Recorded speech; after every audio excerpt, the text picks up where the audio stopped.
50% से ज़्यादा इंडियंस ऐसे हैं जो SIP स्टार्ट तो करते हैं लेकिन पहले 5 साल में ही बंद कर देते। सबसे ज़्यादा पैसा मार्केट में वही लोग बनाते हैं जो भूल गए या मर गए, क्योंकि उन्होंने बेचा ही नहीं। सिल्वर को आप ज़्यादा एम्फोसिस करते हो, ऐसा क्यों? AI का बूम इतना बड़ा है Artificial intelligence appearances are a growing कि industry. उसकी वजह से भी सिल्वर को फायदा हो। क्या घर लेना चाहिए अपने 30s में? 99% I will not be wrong in saying this कि आपने अगर बहुत जल्दी आप घर ले लिया है ना, तो 60 से 70% आपकी सैलरी का तो सिर्फ EMI, 90% इंडिया एक मेडिकल बिल अवे है बैंकरप्सी से। The first thing that you do जैसे ही आप पैसा कमाने लगे is take a medical insurance. 2026 को आप कैसे देख रहे हो? इन्वेस्टमेंट्स कैसे करनी चाहिए उसमें? रूल से आप 180 महीने में फाइनेंशियली इंडिपेंडेंट हो सकते हैं।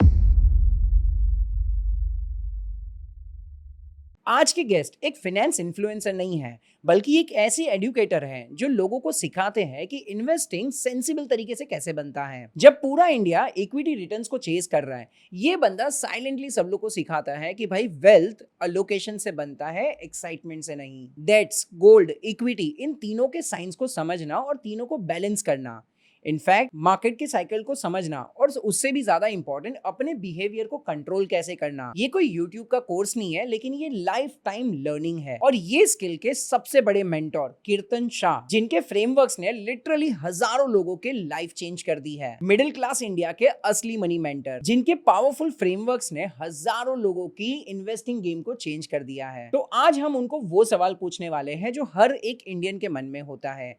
SIP का फ्यूचर क्या है? गोल्ड का क्या होगा? या मार्केट अगर क्रैश कर गया तो मेरा क्या होगा? Today's episode is not just a motivation, it is practical wealth building for real India. So let's begin with today's podcast. लेकिन चालू करने के पहले मेरे भाई सब्सक्राइब कर लो। जस्ट अभी एनालिटिक्स चेक कर रहा था, पता चला कि सिर्फ 25% लोगों ने ही इस चैनल को सब्सक्राइब किया है। अगर आपको ऐसे वीडियो से थोड़ा भी कुछ लर्निंग मिलता है तो सबसे पहले सब्सक्राइब कर लो और बुक और पेन लेके बैठ जाओ, क्योंकि इस एपिसोड में आपको बहुत सारी चीजें सीखने मिलने वाली है। So let's welcome today's guest Kirtan Shah. Welcome Kirtan sir, welcome back to our podcast. बहुत अच्छा लगा सर आपसे मिलके। ऑफ द कैमरा भी हमने बहुत सारी बातें की फाइनेंस के बारे में। सर आज का जो हमारा डिस्कशन है वो ज़्यादातर मैं रखना चाहता हूँ कि 2026 आ रहा है और 2026 के ऊपर आज बहुत सारे लोगों के मन में कन्फ्यूजन रहता है। ज़्यादातर हमारी जो ऑडियंस है, जो लोग शायद ये व्यू देख रहे हैं, पॉडकास्ट देख रहे हैं, ज़्यादातर लोगों को अपने इन्वेस्टमेंट्स को प्लान करना रहता है। स्टार्ट कैसे करना, या ऑलरेडी स्टार्ट है तो कैसे डाइवर्सिफाई करना। तो सर आपके हिसाब से टू स्टार्ट विथ 2026 को आप कैसे देख रहे हो? इन्वेस्टमेंट्स कैसे करने चाहिए उसमें? देखिए, सबसे पहले तो मुझे ऐसा लग रहा है कि हम इन्वेस्टमेंट्स की बात करें उसके पहले जनरली मैं ये देखता हूँ कि लोग इसके बारे में बात ही नहीं करते। जो मेरे हिसाब से सबसे ज़्यादा इम्पॉर्टेंट चीज़ है, आप इन्वेस्टमेंट स्टार्ट करें उसके पहले भी। मान लीजिए कि आपको पहली जॉब मिली, आपने 5,000 रुपया हर महीना इन्वेस्ट किया, 3 साल बाद प्रॉबली ये पैसा 2.5 लाख रुपया हो गया। लेट्स से हाइपोथेटिकली, सिर्फ समझने के एंगल से, आपकी फैमिली में किसी को मेडिकल इमरजेंसी आ गई। आज अगर आप हॉस्पिटल में 4 दिन, 5 दिन, 10 दिन बिता देंगे तो आपका 3, 5, 10 साल का जितना भी पैसा इकट्ठा किया हुआ है वो सब एक शॉट में चला जाएगा। करेक्ट। विच इज़ वाई मैं लोगों को ये कहता हूँ कि सबसे पहले आपको जॉब मिले उससे आप SIP मत शुरू कीजिए। The first thing that you do जैसे ही आप पैसा कमाने लगे is take a medical insurance. Medical insurance लेने के बाद आप एक टर्म इंश्योरेंस लीजिए। क्यों? लोगों को ऐसा लगता है कि मैंने 10,000 रुपया हर साल भरा 20 साल के बाद और मुझे कुछ भी नहीं हुआ तो पैसा वापस नहीं मिलेगा। मुझे ऐसा लग रहा है कि आपको कुछ नहीं हो तो आपको खुश होना चाहिए कि आपको कुछ नहीं हुआ है। 1 सेकेंड, अगर आप 10,000 रुपये दे रहे हो साल के और कोई आपको 1 करोड़ का इंश्योरेंस कवर दे रहा है तो आप 20 साल में भी 2 लाख रुपया देने वाले हो। पर आपको कभी भी कुछ भी होगा 20 सालों में तो आपकी फैमिली को 1 करोड़ रुपया मिलेगा। और ये लोगों को शायद समझने में अच्छा ना लगे या सुनने में अच्छा ना लगे, बट इंडिया जिस तरीके की सोसाइटी है उसमें पेरेंट्स पहले आपके ऊपर खर्चा करते हैं कि आपको एडुकेट कर पाए और आपको जॉब मिले, and at some point in time वो आप पर डिपेंडेंट हो जाते हैं, क्योंकि इंडिया में कोई सोशल सिक्योरिटी जैसी चीज़ तो है ही नहीं। ऐसा नहीं है कि आपको पेंशन आने वाली है गवर्नमेंट से। तो अगर आपके बेटे को कुछ हो जाता है तो फैमिली 99% जो आपके ऊपर डिपेंडेंट थी उनका प्रॉबली पूरा थॉट प्रोसेस या पूरा प्लानिंग ही हिल जाएगा। करेक्ट। इसीलिए बच्चे का टर्म इंश्योरेंस होना बहुत ज़रूरी है, राइट। अब आपने जब ये दो चीज़ कर ली है, मेडिकल इंश्योरेंस ले लिया, टर्म इंश्योरेंस ले लिया, उसके बाद इन्वेस्टमेंट शुरू कीजिए, राइट। क्योंकि आप इन्वेस्टमेंट कितना भी कर लेंगे, इन दोनों में से कुछ भी एक आ गया तो आपके इन्वेस्टमेंट्स की कोई वैल्यू नहीं है, एब्सोल्युटली कम पड़ेगा, जितना भी किया है कम पड़ेगा। Correct correct correct. नहीं, ये बहुत इंपॉर्टेंट चीज़ आपने बता दी, क्योंकि आज मैं ज़्यादातर ऐसे यंगस्टर्स को मिलता हूँ, मैं उनको बोलता हूँ ना कि भाई क्या कर रहे हो, प्लानिंग कैसे करते हो, क्या करते हो, तो बोलते सर कुछ नहीं, मैंने वो एप्लीकेशन डाउनलोड किया है, कोई डीमैट वीमैट ओपन कर लिया है Yeah. डिजिटल, और मैंने ये कंपनी का शेयर खरीद लिया, वो खरीद लिया। आपने बहुत करेक्टली बताया कि आप कितना भी पैसा वहाँ पर इन्वेस्ट करोगे, अगर एक मेडिकल इमरजेंसी आ गई तो सब खत्म हो जाएगा। 90% इंडिया एक मेडिकल बिल अवे है बैंकरप्सी से, so true. And this is a proven fact. Correct correct correct, तो एब्सोल्युटली। आप इन्वेस्टमेंट शुरू करें उसके पहले रिस्क मैनेज कर लीजिए अपना, उसके बाद जितना इन्वेस्टमेंट करना है कीजिए। पर रिस्क मैनेज नहीं किया है तो ये इन्वेस्टमेंट्स का कोई फायदा नहीं कोई होने फायदा वाला। नहीं है। एब्सोल्युटली सर, आपने एक और चीज़ के बारे में बताया, मैं चाहता हूँ कि उसको बारे में थोड़ा और डिटेल में बताइए। आपने बताया मेडिक्लेम करना है, that is fine, medical insurance कर लो, और दूसरा आपने बताया टर्म इंश्योरेंस। बहुत सारे LIC एजेंट्स शायद ये वीडियो देख रहे हैं, या तो किसी ने अपने LIC Sure. में प्लानिंग किया हुआ है कि 30 इयर्स तक आप इतना इतना इतना पे करोगे तो आपको इतना मिलेगा, और आप बोल रहे हो कि वो नहीं करना चाहिए, टर्म इंश्योरेंस करना चाहिए। ये क्या 100%. होता है दोनों? सी देखिए, इंश्योरेंस में दो तरीके के इंश्योरेंस होते हैं, राइट। एक इंश्योरेंस होता है जिसे आप प्योर इंश्योरेंस कहते हो, और दूसरा इंश्योरेंस होता है जिसे आप जो इन्वेस्टमेंट प्लस इंश्योरेंस होता है। मैं जो आपको कह रहा हूँ वो प्योर इंश्योरेंस है। उसमें आप 10-10 हज़ार रुपये, मान लीजिए अगर आपका प्रीमियम है 20 सालों के लिए, तो आप हर साल 10-10 हज़ार रुपये भरेंगे। अगर आपको 20वें साल पे कुछ नहीं हुआ तो आपको कुछ भी वापस नहीं मिलेगा। पर 20 साल के अंदर मान लीजिए तीसरे साल पे कुछ हो जाता है तो आपने तो सिर्फ 30,000 रुपये भरे, पर आपकी फैमिली को 1 करोड़ रुपया मिलेगा। करेक्ट। ये प्योर इंश्योरेंस है। इंश्योरेंस में सिर्फ ये ही एक चीज़ है जो आपको खरीदनी है लाइफ इंश्योरेंस में। जिस भी इंश्योरेंस में आपको कोई भी ये कहता है कि आपको कुछ नहीं हुआ तो इतना पैसा वापस मिलेगा, वो प्रोडक्ट आपको कभी भी नहीं लेना है। क्योंकि आप हिस्टोरिकली कितना भी डेटा देख लीजिए, right, most products in insurance आपको 5 या 6% से ज़्यादा रिटर्न नहीं देता। पर ये टैक्स फ्री है, ATC एडवांटेज मिलेगा टैक्स में, ये सब कहकर इसे प्रमोट किया जाता है। पर रिटर्न्स के माध्यम से अगर आप निवेश कर रहे हो यहाँ पर तो उसमें रिटर्न्स ही नहीं है। Correct correct correct. So my dad, मेरे पापा ने आज से 21 साल पहले 5,000 समथिंग का साल का प्रीमियम भरा फॉर 20 ईयर्स, और मुझे 20 साल के बाद 1,04,000 या 1,05,000 रुपये वापस आए। तो मैंने रिटर्न्स कैलकुलेट किए, रिटर्न्स वर 4.5%। यस, टैक्स फ्री है, पर क्या करूँगा 4.5% का, करेक्ट। राइट। तो जब भी आप लाइफ इंश्योरेंस की बात करें, आपको सिर्फ प्योर इंश्योरेंस या प्योर टर्म इंश्योरेंस लेना है, जिसमें भी आपको पैसा वापस मिल रहा है, वो प्रोडक्ट सही नहीं है। Amazing amazing. ये बहुत बहुत अच्छे से क्लैरिटी आपने दे दी कि इंश्योरेंस के अंदर, क्योंकि अल्टीमेटली वही होना है। वो लोग जब भी 30 साल के बाद रिटर्न करने का प्लान करें तो वो भी हमारे पास से पैसे लेके वो कहीं ना कहीं मार्केट में इन्वेस्ट कर ही रहे हैं, तो क्यों ना हम वो कर लें। Absolutely. Let's say for example, अगर आज मैंने डिसाइड कर भी लिया कि चलो मैंने मेडिक्लेम ले लिया, मैंने इंश्योरेंस ले लिया, सबसे पहले वो सिक्योर कर लिया, अब मुझे इन्वेस्टमेंट के बारे में प्लान करना है, तो what is the right strategy, कैसे मैं अपने इन्वेस्टमेंट को प्लान करूँ? सबसे पहले तो मुझे ऐसा लग रहा है कि लोगों को ये जानना ज़रूरी है कि आप वेल्थ कैसे क्रिएट करते हो। मुझे ऐसा लग रहा है कि वेल्थ क्रिएट करने का फंडा बड़ा सिंपल है। आपके पास जितना पैसा है, जितना ज़्यादा पैसा आप निवेश करोगे, उसके ऊपर जितना ज़्यादा रिटर्न मिलेगा, उससे वेल्थ क्रिएट होगा। करेक्ट। ठीक है, तो पैसा आपने जितना इन्वेस्ट किया, रिटर्न जितना निकला, वेल्थ क्रिएशन का फॉर्मूला यही है। अब इसमें से आपके हाथ में क्या है? क्या आपके हाथ में कितना रिटर्न निकलेगा वो है? नहीं है। आपके हाथ में क्या है? आपके हाथ में मैं कितना पैसा निवेश कर सकता हूँ। हम्म, अब अनफॉर्चुनेटली आप देखिए, और आप शायद अग्री करेंगे मैं जो कह रहा हूँ, लोगों की नज़र सिर्फ जो उनके कंट्रोल में नहीं है उसके ऊपर है, कितना रिटर्न्स में, कितना रिटर्न निकले। हाँ, उनका फोकस उनके हाथ में जो है, जो वो कर सकते उस पर है ही नहीं। करेक्ट। अब ये मैं क्यों समझा रहा हूँ, सबसे पहले लोगों को ये समझने की ज़रूरत है कि रिटर्न बाई प्रोडक्ट है। आप पहले पैसा तो निवेश कीजिए। ₹1,00,000 पे आपने 1,00,000 रुपया डाला और 12% रिटर्न निकला तो 12,000 रुपया बना आपका। पर 1 करोड़ पे 12% 12 लाख रुपया होता है। True, right? तो एज एन इन्वेस्टर ध्यान रखिए, रिटर्न पर फोकस कम है, आप कितना ज़्यादा निवेश कर पा रहे हो उस पर फोकस आपका ज़्यादा होना चाहिए। मैं एक बहुत सिंपल रूल फॉलो करता हूँ। मुझे ऐसा लग रहा है कि आप पहले बजटिंग कर लीजिए कि आप मैक्सिमम कितना खर्चा करेंगे।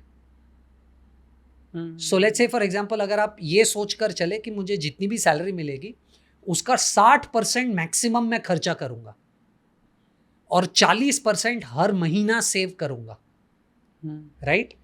तो इंट्यूटिवली आप शायद 60% से ज़्यादा नहीं खर्चा करोगे, और हर महीना अगर आप 40% पैसा अपनी सैलरी का इन्वेस्ट करने लगोगे तो शायद 180 महीने में फाइनेंशियली इंडिपेंडेंट बन जाओगे। Absolutely, right? तो लॉन्ग स्टोरी शॉर्ट, ज़्यादा पैसा इन्वेस्ट करने पर फोकस कीजिए, ना कि रिटर्न पर।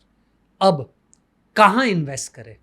देखिए, ये बड़ा इजी लगता है लोगों को, स्पेसिफिकली पिछले 4-5 सालों में, कि ये स्टॉक खरीद लिया, डबल हो गया 1 साल में, ये स्टॉक 10x हो गया। ये सब बहुत अच्छी कहानियाँ है। मैं 16 साल से मार्केट्स ट्रैक कर रहा हूँ और इन्वेस्टर्स को मदद कर रहा हूँ। ये जितना आसान दिखता है उतना ही मुश्किल है। इट इज़ नॉट ईजी कि आपने एक स्टॉक ले लिया और वो 10 गुना हो गया। In fact I will tell you, आपने सही स्टॉक लिया भी होगा ना और वो स्टॉक 10 गुना हो भी जाएगा ना, तो भी आपने 10 गुना पैसा नहीं बनाया होगा। क्यों? क्योंकि वो स्टॉक 10 गुना ऐसे नहीं होता है, वो ऐसे होता है। तो अगर वो स्टॉक 50% गिर गया, क्या आप होल्ड करोगे? नहीं करेंगे। 1। अगर वो स्टॉक जिसमें आपने पैसा डाला था डबल हो गया, आप होल्ड करोगे? 3 गुना हो गया, 4 गुना हो गया, 5 गुना हो गया, होल्ड करोगे? नहीं करोगे। पेशेंस ही नहीं है लोगों में। तो जब मार्केट ऊपर जाता है तब पेशेंस नहीं है होल्ड करने के लिए, और मार्केट नीचे जाता है तब भी पेशेंस नहीं है होल्ड करने के लिए। तो ज़रूरी नहीं है कि आपने सही स्टॉक आइडेंटिफाई भी कर लिया तो आप पैसा बना पाओगे, क्योंकि बिहेवियरली पैसा जिस दिन आपका डबल हो गया आप बेच दोगे, होल्ड नहीं करोगे, या आधा हो गया तो सोचने लगोगे कि क्या करूँ अभी, राइट? तो मुझे ऐसा लग रहा है सबसे बेस्ट तरीका है आप म्यूचुअल फंड्स के थ्रू SIP कीजिए। उसमें आप जब म्यूचुअल फंड्स में पैसा डाल रहे हो तो एक फंड मैनेजर बैठा है जो प्रॉबेबली आपसे बेहतर है स्टॉक सिलेक्शन में। उसको गिर रहा है तब क्या करना चाहिए, बढ़ रहा है तब क्या करना चाहिए, ये तीनों चीज़ों में। करेक्ट। तो आप वो डिसीजन उसके ऊपर छोड़ दीजिए कि वो कौन से 40-50 स्टॉक ले रहा है। आप पैसा उस फंड मैनेजर पे बेट कीजिए। ये मुझे ऐसा लग रहा है सबसे बेस्ट तरीका है फॉर एनीबडी। आप 20 साल के हो या 50 साल के हो, this is the best way to invest. Absolutely, absolutely. अगर हम मार्केट को जज करने लगेंगे कि यार ये कंपनी अच्छी है, वो कंपनी अच्छी है, मैं बहुत लोगों को मिलता हूँ तो वो लोग बोलते हैं अरे सर कौन से पैरामीटर्स चेक करना है, ये कंपनी के मैं इन्वेस्ट करने के लिए क्या क्या पैरामीटर्स। बट ऑब्वियसली आप कोई नहीं हो वो जज करने वाले, हमसे बेहतर लोग बैठे हुए हैं, तो इन्वेस्टमेंट वहाँ पे करना चाहिए, म्यूचुअल फंड में देना चाहिए। बहुत सही एडवाइस दिया। लेकिन फिर भी सर, जस्ट एक रिपोर्ट में देख रहा था, उसमें कहा गया है कि 50% से ज़्यादा इंडियंस ऐसे हैं जो SIP स्टार्ट तो करते हैं लेकिन पहले 5 साल में ही बंद कर देते हैं। Correct. और हम कहते हैं कि यार लॉन्ग टर्म देखो, कंपाउंडिंग वहाँ पर लॉन्ग टर्म में होगा। तो फिर अगर 5 साल में ही बंद कर देते तो लॉन्ग टर्म कंपाउंडिंग कैसे देख पाएंगे? I think that's a brilliant question, right? मैं एग्जैक्टली यही चीज़ आपको बोल रहा था कि इन्वेस्टर्स का प्रॉब्लम बिहेवियर है। What do I mean when I से बिहेवियर? तो हमारे धंधे में ये कहा जाता है, वेल्थ मैनेजमेंट के बिजनेस में, कि इन्वेस्टर की वेल्थ क्रिएशन जर्नी 20% हमारी इंटेलिजेंस से होती है, 80% उसके बिहेवियर से होती है। इसका क्या मतलब है? जैसे मैंने कहा, मार्केट्स में जब आप पैसा डालते हो तो मार्केट का रिटर्न एफडी जैसा नहीं है कि हर साल आपको 6%, 6%, 6%, 6% देगा। आपने मार्केट में पैसा डाला है, क्वाइट पॉसिबल है कि पहले ही साल आपका 100 रुपये 80 रुपये हो गया, दूसरे साल वो 80 60 हो गया, पर तीसरे साल शायद ये 60 120 हो जाएगा, फिर 150 हो जाएगा, फिर 300 हो जाएगा। तो आपका average return over the long term 12, 13, 14% बन जाएगा, राइट। पर अगर आप मार्केट में इन्वेस्ट कर रहे हो ये सोचकर कि ये एफडी की तरह मुझे हर साल 12% देगा, तो आपकी एक्सपेक्टेशन गलत है मार्केट से, मार्केट गलत नहीं है। जिस दिन आपको ये चीज समझ गई, राइट, आप तभी ही लॉन्ग टर्म इन्वेस्टर बन सकते हो। मैं आपको एक छोटा सा स्टैट बताता हूं। पिछले 45 ईयर्स में 45 में से 41 ईयर्स में मार्केट इंट्रा ईयर 10% गिरा है। इसका मतलब मान लीजिए 2025 में सितंबर में मार्केट हाई था, राइट, वहां से वो दिसंबर तक 10% गिर गया, राइट। 41 ईयर्स में ऐसा हुआ है 45 में से कि इंट्रा ईयर अपने हाईएस्ट पॉइंट से मार्केट 10% गिरा है। But you will be surprise कि इन 41 ईयर्स में से 36 ईयर्स फिर भी मार्केट ग्रीन में बंद हुआ है साल के एंड में। दो चीज कह रहा हूं, हर साल मार्केट गिरेगा, पर जरूरी नहीं हर साल आपका पैसा लूज होगा। अब आपको अगर नहीं आता, and I can tell you 99% लोगों को नहीं आता मार्केट को कैसे टाइम करते हैं, करेक्ट, तो आपका सबसे बेस्ट इन्वेस्टमेंट टूल इज कि मार्केट गिर रहा है तो और पैसा डाल दो और एवरेज कर लो, राइट। तो मैं इसीलिए लोगों को कहता हूं कि मार्केट में कोई ओवरनाइट सक्सेस नहीं मिलती है। आपको 7, 8, 10 साल का इन्वेस्टमेंट होराइजन लेके आना पड़ेगा, और जब मार्केट गिरेगा तब या तो होल्ड करना पड़ेगा या ज्यादा पैसा डालना पड़ेगा, और मार्केट जब बढ़ेगा तब निकालना नहीं है। अगर आप ये करोगे तो वेल्थ क्रिएशन होगा, वरना वेल्थ क्रिएशन नहीं होगा।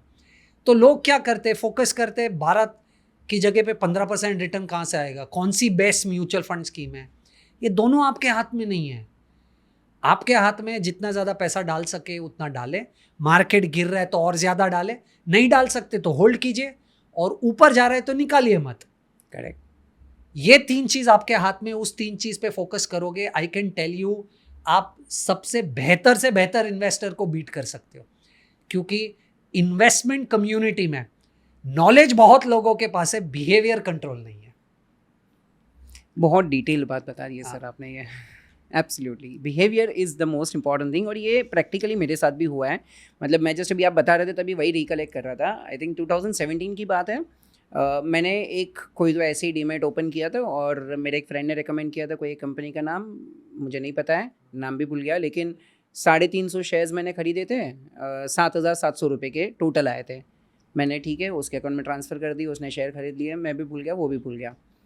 अभी अचानक से क्रेड मैंने ऐसे ही ऐप डाउनलोड किया, और उसमें नोटिफिकेशन आया कि वो 7,500 रुपये 2.5 लाख हो गए।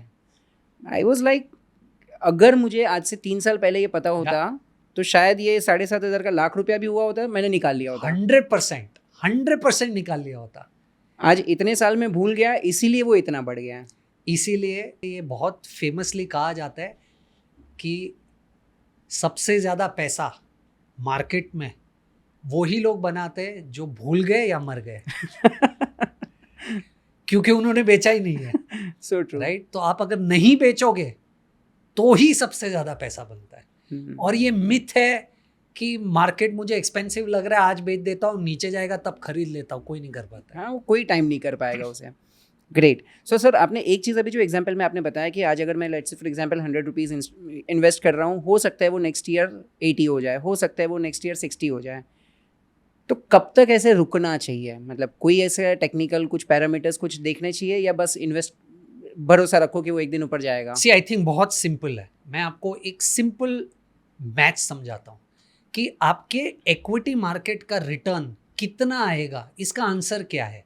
मान लीजिए अगर आप मुझे पूछेंगे कि इक्विटी मार्केट में कितना रिटर्न निकलना चाहिए कीर्तन, तो मैं कैसे डिसाइड करूंगा कि वो नंबर क्या है? करेक्ट।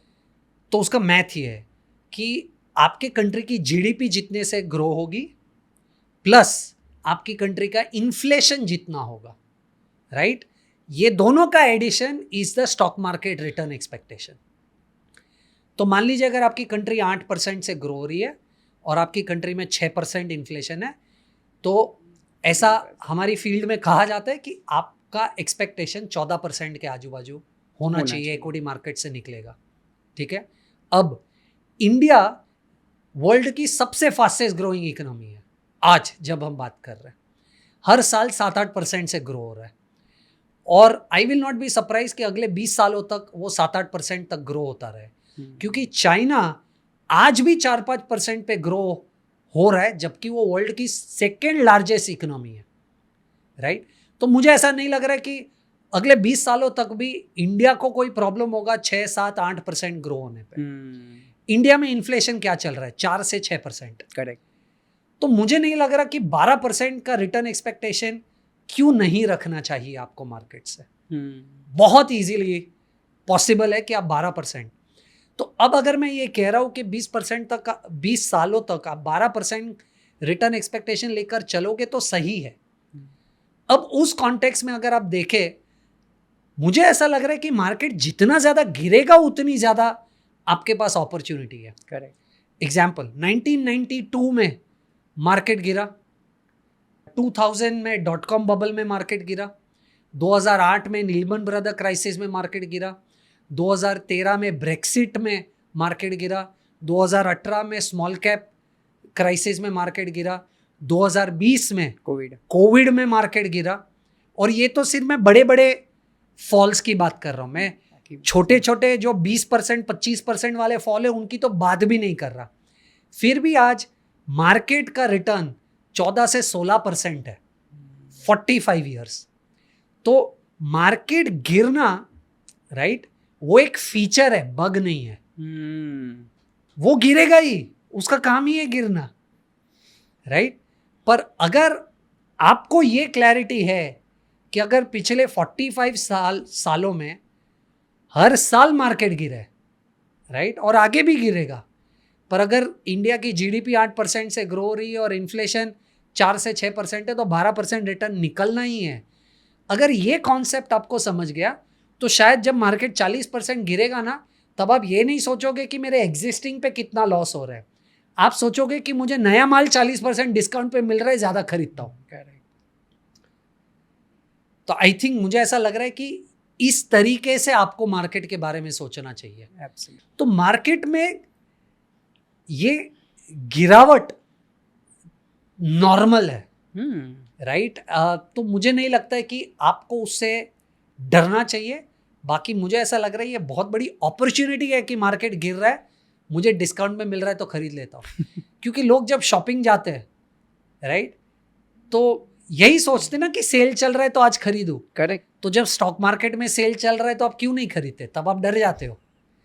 आप जब शॉपिंग करने जाते हैं तब आप ये नहीं सोचते कि यार सेल में ये इसलिए है क्योंकि ये डिफेक्टिव है, पर मार्केट में ही आप सोचते हो कि गिर गया इसका मतलब और गिरेगा। अगर आप इन्वेस्ट करके भूल जाए तो आप मेरे से भी ज्यादा पैसा कमा लोगे मार्केट में। Amazing amazing. और वो जब भी मार्केट गिरता है तभी हमें ऐसे लगता है कि यार अभी थोड़ा टाइम और रुक जाते, शायद और गिरेगा। करेक्ट। और फिर देखते देखते वापस ऊपर आ जाता है। 100%। कोविड में 1 साल में रिकवरी हो गई थी मार्केट। करेक्ट। Absolutely absolutely. तो सर मुझे थोड़ा सा इसको डिटेल में बता दीजिए। लेट्स से फॉर एग्जांपल अगले साल, भगवान ना करे, लेकिन अगर let's say for example market वापस से गिर जाए, मतलब 50% तक गिर जाए, और आपने जैसे बताया लाइक हमारा पहले भी डिस्कशन हुआ कि आप अपना घर बेच के भी वहाँ पर इन्वेस्ट कर दोगे।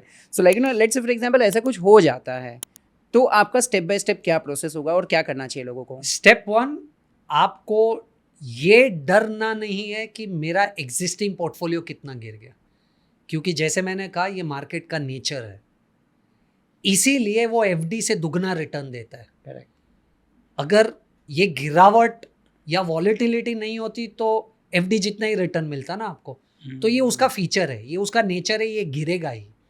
तो आपको स्केयर नहीं होना है, 1। सेकेंड, आपको आपकी एसआईपी बंद नहीं करनी है, क्योंकि यही तो समय है कि आप जो नया पैसा डालोगे एसआईपी के थ्रू, उसमें आपको माल डिस्काउंट में मिलेगा। 3rd, अगर आपके पास पैसा है तो और पैसा निवेश कीजिए, पर ये पैसा निवेश करने का फॉर्मूला क्या है? पैसा निवेश करने का फॉर्मूला है कि आपके पास 3 से 5 साल का समय होना चाहिए ये नए पैसों पे। आप नया पैसा तब डालें जब ये पैसे आप 3 या 5 साल तक भूल जाएंगे, क्योंकि आज आपने पैसा डाला और आपको अगर ये पैसा 1 साल बाद चाहिए तो जरूरी नहीं है कि मार्केट 1 साल में रिकवर हो जाएगा। करेक्ट। तो कम से कम 3 से 5 साल का इन्वेस्टमेंट होराइजन हो तो नया पैसा डालिए।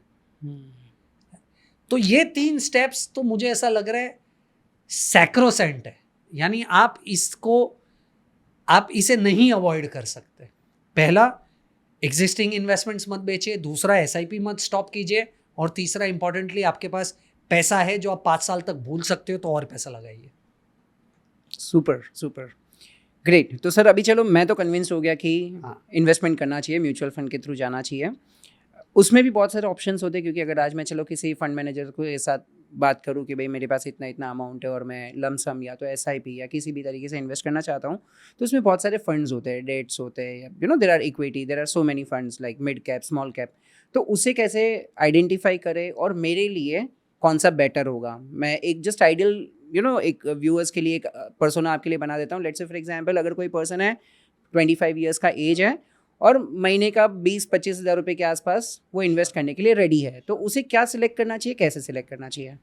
अभी देखिए 3-4 चीज़ें। सबसे पहले तो क्योंकि आप एक वर्किंग प्रोफेशनल हो, ओके, तो आपका, मुझे ऐसा लग रहा है, काफ़ी हद तक डेट से related investment is taken care of. कैसे? क्योंकि आप जहाँ पर भी जॉब कर रहे हो वो आपका या तो एनपीएस में पैसा काट रहा है या ईपीएफ में पैसा काट रहा है, राइट? तो वो आपका पैसा काट रहा है, राइट? ग्रेचुइटी में काट रहा होगा, राइट? अब आपको समझना ये है कि ईपीएफ में अगर वो पैसा काट रहा है तो आपको 8% के ऊपर का रिटर्न मिल रहा है, वो भी टैक्स फ्री। ऐसा कोई फिक्स्ड इनकम दूसरा ऑप्शन ही नहीं है इंडिया में इससे बेहतर। तो आपका फिक्स्ड इनकम ऑटोमेटिकली हो गया आपकी सैलरी से जो कट रहा है, करेक्ट, राइट? अब आप जो नया पैसा लगाने वाले हो, इसलिए आप वो नया पैसा इक्विटी में लगाइए, क्योंकि फिक्स्ड इनकम हो गया, अब आपको ग्रोथ चाहिए पोर्टफोलियो पे। अब मान लीजिए आप 20 से 25 हज़ार रुपये महीने का निवेश करने का सोच रहे, 20-25 भी ना हो, 5,000 रुपये महीने का निवेश करने का सोच रहे, आपको एक्चुअली सिर्फ 3 फंड्स चाहिए। पहला एग्जाम्पल दे रहा हूँ कि मान लीजिए आप एक अग्रेसिव इन्वेस्टर है। अग्रेसिव इन्वेस्टर है का मतलब क्या है? आपने 100 रुपया डाला, वो 60 हो गया, तो आप फिर भी आपको नींद आएगी रात को, करेक्ट, राइट? और आपके पास 8 से 10 साल का इन्वेस्टमेंट होराइजन है, तो आप जितना भी पैसा रोकना चाहते हो ना, उसको 3 हिस्सों में डिवाइड कर दीजिए। लार्ज कैप में डाल दीजिए, मिड कैप में डाल दीजिए और स्मॉल कैप में डाल दीजिए इक्वली। ये करना चाहिए अगर आप एक अग्रेसिव इन्वेस्टर है। मान लीजिए आप एक मॉडरेट इन्वेस्टर है। मॉडरेट इन्वेस्टर का मतलब है कि आपको ये तो समझता है कि मार्केट में पैसा रोकने पे रिस्क है, पर आप बहुत ज्यादा रिस्क नहीं लेना चाहते। तो अगर अग्रेसिव वाला 100 का 60 होता है तो खुश था, मॉडरेट वाला शायद 100 का 90 या 85 हो जाएगा तो तब तक ठीक है, उसके नीचे। तो अगर उस तरीके के आप निवेशक हो और आपके पास 5-7 साल का इन्वेस्टमेंट होराइजन है, तो आपका पैसा 3 हिस्सों में डिवाइड कर लीजिए। Multi asset fund, balance advantage fund और फ्लेक्सी कैप फंड। इससे आपको gold, silver, real estate, fixed income, equity सब में एक्सपोजर मिल जाएगा। थर्ड, अगर आप कॉन्जर्वेटिव इन्वेस्टर है, कॉन्जर्वेटिव इन्वेस्टर का मतलब है कि आपने 100 रुपया डाला है, 100 रुपया 99 नहीं होना चाहिए, मेरे को रिटर्न कम मिलेगा तो ठीक है। अगर आप एक ऐसे इन्वेस्टर है तो आपको टिपिकली आपका पैसा 3 हिस्सों में डिवाइड करना चाहिए। सबसे पहले आप एक मल्टी एसेट फंड ले लीजिए जिसमें आपको गोल्ड, सिल्वर से रिलेटेड एक्सपोजर मिल जाएगा। दूसरा, आप एक कॉर्पोरेट बॉन्ड फंड ले लीजिए जो डेट म्यूचुअल फंड है, राइट? ये दोनों मिलाकर आपका पोर्टफोलियो तकरीबन 80% होना चाहिए और 20% आप एक फ्लेक्सी कैप फंड में डाल दीजिए, करेक्ट, राइट? जो थोड़ा सा आपको इक्विटी एक्सपोजर देगा जिससे आपको इन्फ्लेशन बीटिंग रिटर्न्स मिलेंगे। अब आप कहोगे कि 20% इक्विटी में रहने पे रिस्क तो है, पर आप समझिए अगर मेरा 80% पोर्टफोलियो फिक्स्ड इनकम है और उस पर मैं 7% कमा रहा हूँ, तो 100 रुपया 107 हो गया। अब आपका 20% पोर्टफोलियो 30% या 40% से ज्यादा गिरना चाहिए, तब जाके आपका वैल्यू 100 के नीचे आएगा, करेक्ट जिसकी प्रोबेबिलिटी कम है। करेक्ट। तो मुझे ऐसा लग रहा है कि 20% और 80% बहुत अच्छा पोर्टफोलियो है कंजर्वेटिव इन्वेस्टर के लिए। मतलब गारंटीड आपका प्रॉफिट में ही होगा, लॉस तो नहीं होगा उसके अंदर, लेकिन ग्रोथ भी Hopefully. लिमिटेड होगा। करेक्ट। तो जो हमने अग्रेसिव इन्वेस्टर की बात की वो शायद 12% रिटर्न कमाएगा, जो हमने मॉडरेट इन्वेस्टर की बात की वो 9-10% रिटर्न कमाएगा, और जो हमने कंजर्वेटिव इन्वेस्टर की बात की वो 7-8% रिटर्न कमाएगा। Correct correct. सर हमने बीच में आपने ये भी बात की कि गोल्ड के अंदर भी इन्वेस्ट करना, या आप जब बता रहे थे तभी, आज अभी 1-1.5 महीने पहले गोल्ड की बहुत ज़्यादा चर्चा हो रही थी, एकदम स्पाइक हो गया था ऊपर। और गोल्ड आज की तारीख में हर किसी के घर में होता है, भले वो माँ के गहने हो या कुछ ज्वेलरी हो, लेकिन आप उसे अलग तरीके से देखते हो, आप उसे साइलेंस इंश्योरेंस के तौर पे देखते हो। ये क्या कॉन्सेप्ट है, थोड़ा समझाइए। सी आई थिंक इंडिया में है ना, इंडिया में रिटेल के पास वर्ल्ड का सबसे ज़्यादा गोल्ड है। इंडिया एक ऐसी कंट्री है जहाँ पर, जैसे आपने कहा, हर घर में गोल्ड है, राइट? पर वो गोल्ड इन्वेस्टमेंट नहीं है। क्यों? इन्वेस्टमेंट क्या होता है? इन्वेस्टमेंट का मतलब है कि आपका कोई गोल आया तो आपने उस इन्वेस्टमेंट को बेचा उस गोल को पाने के लिए, या मार्केट मान लीजिए बहुत ही ज़्यादा ओवर वैल्यूड हो गया तो आपने शायद बेचा उसको कि अब नीचे आएगा तब मैं खरीदूंगा, हाइपोथेटिकली। Correct correct. राइट? कितने लोगों को आप जानते हो इंडिया में जिन्होंने गोल्ड बेचा क्योंकि गोल्ड का भाव इतना हो गया? तो इंडिया में गोल्ड अनफॉर्चुनेटली सिर्फ रिस्क मैनेजमेंट के लिए यूज होता है। What is risk management? India में गोल्ड तब बेचा जाता है जब घर में प्रॉब्लम है। It is an insurance for your bad days. But वैसे आपको गोल्ड को नहीं देखना चाहिए। आपको फिजिकल गोल्ड से निकलकर पेपर गोल्ड में पैसा निवेश करना चाहिए। पेपर गोल्ड का मतलब क्या है? पेपर गोल्ड का मतलब है कि आप गोल्ड म्यूचुअल फंड ले लीजिए। तो जब आप गोल्ड म्यूचुअल फंड लेते हो तो वो mutual fund company physical gold खरीदती है पीछे, राइट? तो फिजिकल गोल्ड का बैकिंग है। बट सबसे बेहतर चीज़ क्या है? जब आप फिजिकल गोल्ड लेते हो तो सबसे पहले तो आपको स्प्रेड का प्रॉब्लम आता है। स्प्रेड का मतलब क्या है? मान लीजिए गोल्ड का भाव 100 रुपये है, पर आप ज्वेलर के पास जाओगे तो 102 रुपये में मिलेगा, और आप अगर सोना बेचने जाओगे तो 98 में खरीदेगा। तो 2-3% का लॉस वहाँ हो जाता है। सेकेंड, फिजिकल गोल्ड में प्रॉब्लम है कि आपको प्योरिटी का अंदाज़ा नहीं है। ये 24 कैरेट है, 18 कैरेट है, आपको कैसे समझेगा? थर्ड, वो आपसे मेकिंग चार्जेस ले लेगा। Correct, right? फोर्थ, आपको 3% जीएसटी लगेगा। ये सब मिलाकर कम से कम आप 8 से 10% का लॉस कर रहे हो फिजिकल गोल्ड लेकर। इनमें से कुछ भी नहीं है अगर आप गोल्ड म्यूचुअल फंड लो। कोई स्प्रेड लॉस नहीं है। 100 रुपया अगर गोल्ड का भाव चल रहा है तो आपको 100 पे मिलेगा। कोई जीएसटी नहीं है, कोई मेकिंग चार्जेस नहीं है, और कोई आपके साथ चीटिंग हो जाए कि 24 बोल के 18 कैरेट दे दिया, वो पॉसिबिलिटी नहीं है। करेक्ट। मुझे लग रहा है कि ज़्यादातर फैमिलीज इसको इमोशनली देखती है, मतलब वो Absolutely. हाथ में है ना, वो दिख रहा है, ये मेरा है, वो डिजिटल दिख नहीं रहा है। रियल एस्टेट जैसा है। एब्सोल्युटली। इसीलिए इंडिया में सबसे बड़ा ड्रीम ही लोगों का कि मेरा एक घर हो, घर होना चाहिए, राइट? तो जैसे आपने किया टच एंड फील। हाँ, एक्चुअली तो सर घर की बात अगर हम कर रहे हैं तो आज ज़्यादातर लोग ये करते हैं कि अपने 30s में अपना घर लेने का सोचते हैं। इनफैक्ट लाइक हो सकता है या तो इन्वेस्टमेंट के प्रेशर से, मतलब डिज़ायर से, या तो मम्मी पापा के प्रेशर से कि बेटा तेरा एक घर होगा तो शादी होगी तो ये होगा। तो आपके हिसाब से क्या घर लेना चाहिए अपने 30s में या नहीं लेना चाहिए? अगर पर्टिकुलरली लाइक मैं थोड़ा बहुत लोन लेकर के प्लान कर रहा हूँ, होम लोन वगैरह, तो क्या लेना चाहिए या नहीं? तो मैं आपको एक बहुत ही इंटरेस्टिंग एनेक्डोट देता हूँ जो मैं बहुत फर्मली बिलीव करता हूँ और मैंने खुद ने ये किया हुआ है। पर देखिए, आप समझिए, पर्सनल फाइनेंस में पर्सनल पहले आता है और फाइनेंस बाद में आता है। तो ज़रूरी नहीं मैं जो बोलूँगा वो हर किसी के लिए रिलेटेबल हो। करेक्ट। पर मुझे ऐसा लग रहा है ये बहुत सही चीज़ है और आपको ये करना चाहिए। देखिए, इंडिया में जैसे मैंने आपको कहा, हर किसी का ड्रीम है कि मेरा खुद का घर हो, पर वो ड्रीम बहुत प्रेशरफुल है।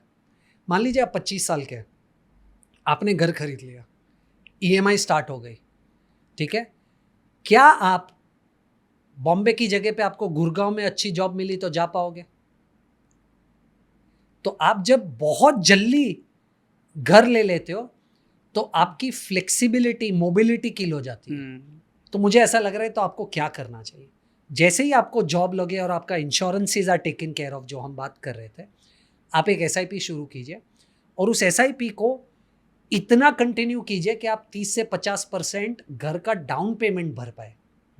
करना मुश्किल नहीं है, 10-12 साल लगेंगे, पर अगर आप 10-12 साल तक निवेश करोगे और 30-40-50% डाउन पेमेंट के लिए जब पैसा इकट्ठा हो जाएगा तब घर खरीदोगे, तब आप उसके फायदे देखिए। आपने डाउन पेमेंट कर दिया, ऑफ कोर्स घर महंगा हो जाएगा 10 साल पहले से, पर उससे कोई फर्क नहीं पड़ता है। आपने डाउन पेमेंट कर दिया तो अब आपको सिर्फ 50% या 60% घर की वैल्यू का लोन लेना है, तो आपकी ईएमआई कम हो जाएगी। करेक्ट। 1 सेकेंड, 10-12 सालों में आप करियर में बहुत आगे आ गए हो, आपकी सैलरी बढ़ गई है, तो उस बढ़ी हुई सैलरी पे, क्योंकि घर महंगा है मान लीजिए, वो ईएमआई फिर भी बहुत कम है, राइट? तो आपकी लाइफस्टाइल किल नहीं होगी। और मुझे ऐसा लग रहा है 10-12 सालों में मोटा मोटा तो आपको समझ गए कि आपको लाइफ में क्या करना है। करेक्ट। तो आप किसी जॉब के रिलेटेड भी जो प्रॉब्लम हमने डिस्कस की थी वो भी नहीं। तो मुझे ऐसा लग रहा है कि बहुत जल्दी घर लेने पे कोई फ़ायदा नहीं है। घर आप अगर 10-12 साल रुक कर लेना तो मुझे ऐसा लग रहा है बहुत ही ज़्यादा एडवांटेजेस हो सकता है आपके करियर के लिए और आपके लाइफस्टाइल के लिए। एब्सोल्युटली एब्सोल्युटली सर, बहुत अच्छे तरीके से आपने इन्वेस्टमेंट के तौर पे तो ये चलो बता दिया कि इमोशनल अगर एंगल है, मुझे अपना घर खरीदना है तो 10-12 साल रुक जाओ, 50% डाउन पेमेंट दे दो। अभी कुछ लोग ऐसे भी होते हैं जो सोचते हैं कि यार मुझे इन्वेस्टमेंट के तौर पर घर लेना है, और ऐसी जगह पर, भले घर हो या रियल एस्टेट प्रॉपर्टी हो, प्लॉट हो, लेकिन ऐसी जगह पर इन्वेस्ट करना है जहाँ पे रिटर्न्स बहुत अच्छे हो।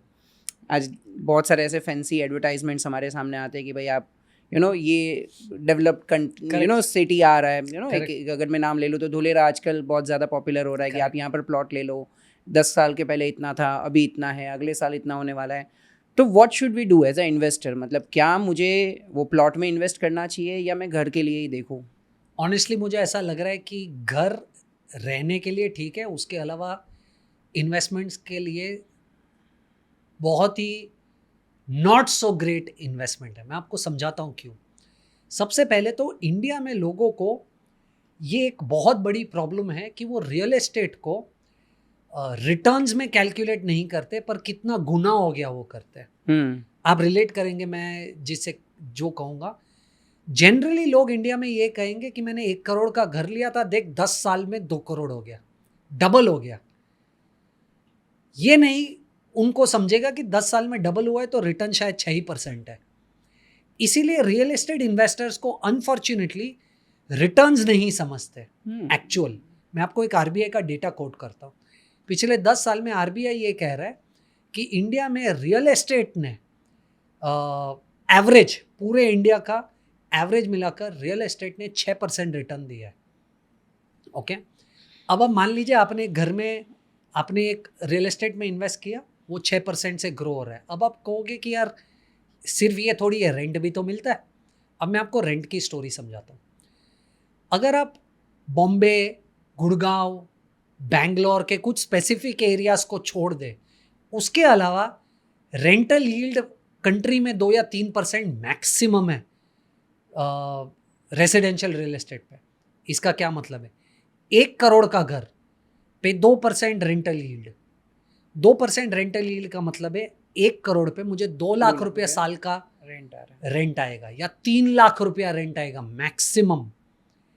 ये एक्चुअल स्टैट है। अब आप देखिए इसके ऊपर आप ब्रोकर को पैसा दे देंगे, मेंटेनेंस पे करना पड़ेगा, मेंटेनेंस पे करेंगे। ज़रूरी नहीं है कि आपने ये प्रॉपर्टी 3 साल होल्ड की है तो 3 साल आपके पास टेनेंट हो। Correct, right. आप टैक्स पे करेंगे। इसके बाद कैलकुलेशन ये बताती है कि आपके पास 1 से 1.5% मैक्सिमम रेंट बचता है। ट्रू। तो अगर आप आरबीआई का डेटा देखो, आरबीआई कह रहा है कि 6% रियल एस्टेट कमाता है, 1 से 1.5% अगर आप लकी हो तो आपको रेंट मिलेगा, तो 7-7.5% जितना आप रिटर्न बनाते हो। ओके, और उसके ऊपर आपको टैक्स लगेगा जब आप बेचोगे।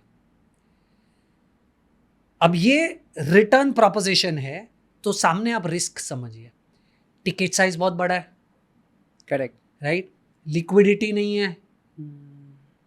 स्टॉक मार्केट की तरह थोड़ी कि आज आपने बटन दबाया और बिक गया और पैसा आ गया। अब जिस दिन सोचोगे कि मुझे बेचने, उसके 6 महीने बाद भी शायद कोई गिराक मिले, कोई खरीदेगा, करेक्ट, राइट? और प्रॉब्लम ये है कि टैक्स बचाने के लिए इंडिया में लोग रियल एस्टेट बेचकर वापस रियल एस्टेट ही खरीदते हैं, क्योंकि इंडिया में अलाउड है कि आपने रियल एस्टेट, मान लीजिए आपने 1 करोड़ का घर लिया था, 2 करोड़ में बेच दिया, तो आपको 1 करोड़ का कैपिटल गेन्स हुआ। अब उस 1 करोड़ के कैपिटल गेन्स पे आपको 20% टैक्स लगने वाला है। तो ये 20% टैक्स बचाने के लिए अब वापस है, आप दूसरी एक प्रॉपर्टी ले लेते हो, क्योंकि टैक्स रूल ये कहता है कि आप दूसरी प्रॉपर्टी लोगे तो टैक्स नहीं भरना पड़ेगा। तो लोग रियल एस्टेट के लूप से बाहर ही नहीं निकल पाते। It is not a great investment अगर आप मैथमेटिकली कैलकुलेट करें तो। पर अगर आप ये सोचेंगे कि 15 साल में 4 गुना हो गया, तो आपको लगेगा आपने बहुत अच्छा काम कर लिया, पर वो भी 7% रिटर्न है। एब्सोल्युटली। मेरे ख्याल से ज़्यादातर लोगों को ये घर पे एक प्रेशर रहता है, इमोशनल एंगल रहता है कि बेटा तूने घर अगर लोन पे ले लिया ना, हाँ। तो ईएमआई के लिए तुझे पैसा जमा करना ही पड़ेगा, जबकि एसआईपी कभी भी तू बंद कर सकता है। करेक्ट। तो ये इसके वजह से शायद ज़्यादातर लोग फंस जाते हैं इसके अंदर। लेकिन आपने ये बहुत अच्छे से एक्सप्लेन कर लिया कि अगर एक बार रियल एस्टेट में चले गए तो फिर वो लूप में फंस जाओगे, और वो घर ले लेना मतलब अपने पैरों में बेड़ियाँ बांध देना, जैसा कि आप बाहर नहीं जा पाओगे कहीं पर भी, एक लॉक आ जाएगा। एब्सोल्युटली, एब्सोल्युटली ग्रेट सर, आपने बहुत अच्छे तरीके से एक्सप्लेन कर दिया। लेकिन फिर भी आज इंडिया में ज़्यादातर लोग अभी एसआईपी के ऊपर, आई एम वेरी हैप्पी कि चलो अवेयर हो रहे कि एसआईपी करना चाहिए। लेकिन मैं जस्ट चाहता हूँ कि ट्रू एंड एकदम ब्रूटल आप ऑनेस्ट मुझे आंसर दीजिए कि अगर लेट्स से फॉर एग्जांपल आज कोई इन्वेस्टमेंट स्टार्ट करता है और 5000 रुपीज़ का एसआईपी स्टार्ट करता है, तो वो कितना % एक्सपेक्ट कर सकता है? क्योंकि सपने तो बहुत सारे लोग अलग अलग परसेंटेज के बेचते हैं, और अगर वो कंसिस्टेंटली अगर से 10 साल 15 साल या 20 साल रखता है, तो कितना पैसा बना सकता है वो? सबसे पहले तो मुझे ऐसा लग रहा है कि एसआईपी से लोग वेल्दी हो सकते हैं, डेफिनेटली। मैं आपको एक सिंपल मैथ बताता हूँ। मान लीजिए आपने 5,000 रुपये की एसआईपी की 20 साल के लिए, इसका मतलब है आपने 12 लाख रुपया टोटल निवेश किया। अब 12% जो मुझे ऐसा लग रहा है फेयर एक्सपेक्टेशन है, उसके ऊपर आपका कॉर्पस तकरीबन 46 लाख रुपीज़ हो जाएगा। बट अब मैं आपको कंपाउंडिंग का मैजिक दिखाता हूँ। 20 साल की जगह पे अगर आप ये 30 साल रखेंगे, तो आपने 12 लाख की जगह पे 18 लाख रुपया, 6 लाख रुपया ज़्यादा भरा, पर आपका मैच्योरिटी वैल्यू 12% के हिसाब से 46 लाख की जगह पे 1,50 लाख रुपीज़ हो जाएगा। तो जैसे मैं आपको पहले भी कह रहा था कि आपके हाथ में एक ही चीज़ है, कितना लंबा निवेश कर सकते हो और कितना ज़्यादा पैसा डाल सकते हो। अगर ये 2 चीज़ आप कर ले, तो मुझे नहीं लगता 5,000 रुपये की एसआईपी से भी आप क्यों वेल्दी नहीं हो सकते। 100%। और ये चीज़ लोगों को समझनी ज़रूरी है कि लॉन्ग टर्म में पैसा बनता है। मतलब अगर वो सिर्फ 5-5 हज़ार करके हर साल के एंड में अपना देखेंगे कि भाई कितना इंक्रीज़ हुआ, तो वो जे कब आता है, लाइक जैसे आपने बताया एब्सोल्युटली 20 ईयर्स के बाद में भले 49 है, लेकिन वो 10 साल मतलब और 3 टाइम्स बढ़ गया वो। एब्सोल्युटली बहुत वैल्यूएबल है। तो ये बहुत इंपॉर्टेंट चीज़ है सर, आपने जो समझा दी। लेकिन अभी ज़्यादातर लोगों का एक कॉमन डायलॉग रहता है कि यार भाई मैं इन्वेस्टमेंट तो आप बोल रहे हो मैं बढ़ा दूँ या इन्वेस्टमेंट तो मैं स्टार्ट कर दूँ, लेकिन यार मेरी सैलरी नहीं बढ़ रही है। तो क्या एक स्ट्रेटेजी होनी चाहिए कि जैसे जैसे सैलरी बढ़े वैसे वैसे इन्वेस्टमेंट भी कैसे प्लान करना चाहिए, क्या होना चाहिए? बहुत ही इंटरेस्टिंग क्वेश्चन आपने कहा है, क्योंकि वापस मुझे ऐसा लग रहा है कि लोग मैथ नहीं समझते। मैं ये एक एग्जाम्पल 1 लाख की सैलरी पे इसलिए दे रहा हूँ, मैथ करना ईजी है, राइट? पर ये सेम 10,000 की सैलरी पे भी सेम एप्लीकेबल है। तो मान लीजिए आपकी सैलरी 1 लाख रुपए और आप 20,000 रुपया SIP कर रहे हैं, ठीक है? अब आपकी सैलरी मान लीजिए 10% से बढ़ गई, तो आपका 1 लाख रुपए की सैलरी 1,10,000 हो गई। करेक्ट। पर अब जब आप अपनी SIP 10% से बढ़ा रहे हैं, तो 20,000 वाला 22,000 हो रहा है। तो आप अगर सेम 10% आपकी सैलरी बढ़ी और 10% SIP बढ़ाओगे तो जरूरी नहीं है कि आप सेम लेवल मैच कर रहे हो। करेक्ट। आपका 10,000 रुपया बढ़ रहा है सैलरी में और SIP सिर्फ 2,000 रुपये से बढ़ रही है। करेक्ट। अब कहने की क्या कोशिश कर रहा हूँ, आपकी सैलरी 5% से भी बढ़ेगी ना तो भी लाख रुपए का 1,05,000 होगा। फिर भी आप अपनी SIP 10% से बढ़ा सकते हो अगर सैलरी भी 5% से बढ़ी तो भी। ये मैथ लोग नहीं समझते। एब्सोल्युटली, लोगों को लगता है कि मेरे जैसे जैसे सैलरी बढ़ रही है मेरी लाइफस्टाइल भी बढ़नी चाहिए, अननेसेसरी एक्सपेंसेस बढ़ने चाहिए, ऑब्वियसली कर लेते हैं 100% जाने अनजाने में। Correct correct correct. सर, अगर आपको किसी भी एक मिडिल क्लास फैमिली को एक 3 ऐसे कुछ गोल्डन रूल देने हो, जैसे लेट्स से फॉर एग्जांपल 2026 आ रहा है और मैंने सोचा कि यार मैं ये 3 रूल स्ट्रिक्टली फॉलो करूँ, तो वो 3 स्टेप्स क्या होंगे? सबसे पहला रूल जो मैंने आपको कहा, ज़्यादा से ज़्यादा पैसा निवेश करने की आप कोशिश करें। राइट। इसी रूल में अगर आप अग्रेसिव इन्वेस्टर है तो जैसे मैंने कहा लार्ज मिड स्मॉल, अगर आप कंजर्वेटिव इन्वेस्टर है तो जैसे मैंने कहा multi cap, corporate bond fund और फ्लेक्सी कैप।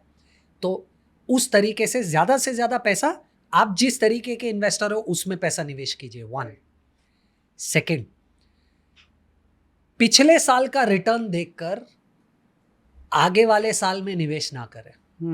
मतलब टिपिकली ये होता है कि आपको ऐसा लग रहा है कि पिछले 3 साल में इस फंड ने सबसे अच्छा रिटर्न दिया या गोल्ड ने अच्छा रिटर्न दिया, तो आज आप उसमें पैसा डाल देते हो और इनवेरिएबली आगे के 3 साल आप पछताओगे, क्योंकि मार्केट सिक्लिकल है। सिक्लिकल का मतलब पिछले 3 साल में जो चला है वो 9 आउट ऑफ 10 टाइम्स आगे के 3 साल में नहीं चलेगा।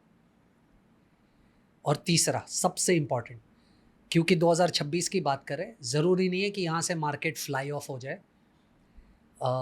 तो आपको शायद 2026 में पॉसिबल है 2% रिटर्न, 3% रिटर्न या 4% रिटर्न भी बने। पर जैसे मैंने कहा मार्केट का नेचर ही वो है। आप अगर कहोगे कि यार इक्विटी में पैसा डालने के बाद भी 2% मिला, मुझे FD में तो 6 मिल रहा था या 7 मिल रहा था, तो आप नहीं बने हो इक्विटी के लिए। आपको समझना है 1 साल अच्छा इक्विटी का गया तो आपका पूरा रिकवर हो जाएगा सब कुछ, जो FD कभी नहीं दे पाएगा। So true so true. Sir, अगर 2026 में अगर हमें देखना हो कि कौन से सेक्टर में ज़्यादा हमें फोकस करना चाहिए, ऑब्वियसली आप म्यूचुअल फंड को इतना ज़्यादा प्रमोट कर रहे हो तो आई नो कि वही आंसर रहेगा, बट स्टिल अगर मैं कोई सेक्टर को देखूँ कि हाँ ये सेक्टर के अगर फंड्स होंगे उसमें मुझे ज़्यादा इन्वेस्ट करना चाहिए, तो वो कौन से होंगे? देखिए, सबसे पहले तो अगर आप प्रोफेशनल नहीं हो ना, या आपको अगर इन्वेस्टिंग नहीं समझती है तो सेक्टर इन्वेस्टिंग नहीं करनी चाहिए। 2008 में इंफ्रास्ट्रक्चर फंड्स सबसे पॉपुलर फंड्स थे, क्योंकि इंफ्रास्ट्रक्चर स्टॉक्स ने 100% रिटर्न दे दिया था 2 सालों में। पर अगर 2008 की पीक पे आपने इंफ्रास्ट्रक्चर फंड में पैसा लगाया है तो ब्रेक इवन करने में 11 साल लगे। 11 साल ब्रेक इवन करने में, रिटर्न जाने दो। तो सेक्टर फंड्स में पैसा निवेश ना करें अगर आपको एंट्री कब करनी है और एग्जिट कब करनी है ये दोनों चीज़ नहीं आती। पर फिर भी आपका आंसर देने के लिए मुझे ऐसा लग रहा है बैंक्स बहुत ही अच्छा सेक्टर है 2026 के लिए, IT बहुत अच्छा सेक्टर है 2026 के लिए, कंजम्पशन बहुत अच्छा सेक्टर है। ये 3 सेक्टर्स में डिस्क्लेमर हमने क्लाइंट्स का पैसा लगवाया, हमको लग रहा है ये तीनों सेक्टर्स 2026 में बहुत अच्छा कर सकते हैं। Great great. आपके ज़्यादातर स्पीचेस में मैंने देखा है, मैंने आपके प्रीवियस भी कुछ डिस्कशन देखा था, तो आप गोल्ड और सिल्वर के बारे में उसमें ज़्यादा बात करते हो, सिल्वर को आप ज़्यादा एम्फोसिस करते हो, ऐसा क्यों? देखिए, आज अगर आप हिस्टोरिकली देखें, कोई भी सिल्वर में निवेश नहीं करता है या करता था, क्योंकि अगर आप हिस्ट्री देखें सिल्वर ऐसे इतना वॉलेटाइल है कि $50 तक जाने के बाद $2 तक चला जाता है, वापस $50 जाने के बाद $8 या $10 पे आ जाता है। इतनी वॉलेटिलिटी है जो गोल्ड में नहीं है। करेक्ट। तो जिसको भी प्रेशियस मेटल में निवेश करना होता था ना, वो आज तक गोल्ड में ही निवेश करता था। और आज भी मैं ऐसा सोचता हूँ कि गोल्ड में आपका निवेश होना चाहिए। पर सिल्वर के लिए चीज़ें बहुत चेंज हो रही है। सिल्वर आपके सिर्फ ऑर्नामेंट्स में यूज़ नहीं होता है, सिल्वर बहुत ही बड़ा इंडस्ट्रियल यूज़ है सिल्वर का। अब जैसे आप अपने बिजनेस में भी AI पढ़ा रहे हैं, AI का बूम इतना बड़ा है कि उसकी वजह से भी सिल्वर को फ़ायदा हो रहा है। कैसे? करेक्ट। आज जब आप चैट GPT पे कुछ भी लिखते हो और वो चैट जीपीटी आंसर देता है, वो चैट जीपीटी आंसर कैसे देता है? क्योंकि बैकएंड पे सर्वर्स है जहां पर डेटा स्टोर किया गया है और जो डेटा प्रोसेस हो रहा है, उन सर्वर्स को बनाने के लिए जो इक्विपमेंट चाहिए उसमें सिल्वर लगता है। एक सिंपल एग्जांपल, आपने ये सुना होगा, किसी भी इलेक्ट्रॉनिक में एक चिप लगती है जिसको आप सेमीकंडक्टर्स कहते हो, राइट? एक नाखून जैसे चिप पे कम से कम 1,00,000 छोटे छोटे सेमीकंडक्टर्स है, राइट? इसको बनाने के लिए भी रिक्वायरमेंट जो है वो सिग्निफिकेंटली बढ़ रही है, उसके लिए सिल्वर चाहिए। तो इसके अलावा भी अगर आप देखें, सऊदी अरेबिया, रशिया, ऐसी 2-3 सेंट्रल बैंक्स है कंट्रीज़ की जिन्होंने सिल्वर खरीदना स्टार्ट कर दिया है और उनके फॉरेक्स रिजर्व्स में ऐड करना स्टार्ट कर दिया है। तो ऐसा लग रहा है कि सिल्वर में इंडस्ट्रियल प्रोडक्शन या इंडस्ट्रियल यूज़ बहुत सिग्निफिकेंटली बढ़ रहा है, जिसकी वजह से सिल्वर की प्राइजेस को बेनिफिट होगा। और आज के पहले सेंट्रल बैंक्स ने कभी सिल्वर नहीं खरीदा था, वो सिर्फ गोल्ड खरीदते थे। तो आई थिंक वो भी एक बहुत अच्छा पुश है सिल्वर के लिए। पर आप सिल्वर में निवेश करो तो ये ध्यान रखना बहुत ज़रूरी है, बहुत ही वॉलेटाइल कमोडिटी है। करेक्ट।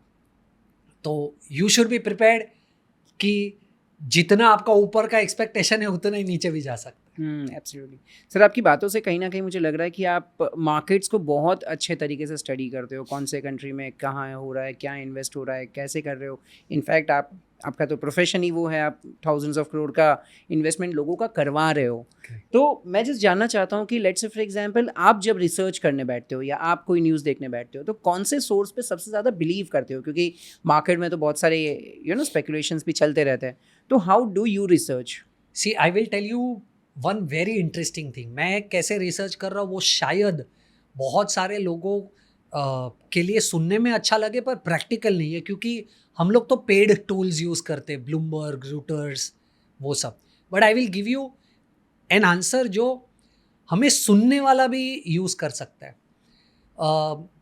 ऑफ कोर्स आप और मैं दोनों यूट्यूब पे और इंस्टाग्राम पे बहुत मेहनत करते हैं वीडियोस बनाने के लिए, पर सैंक्टिटी ऑफ कंटेंट या सीरियसनेस या रिसर्च और depth of content actually Twitter पे।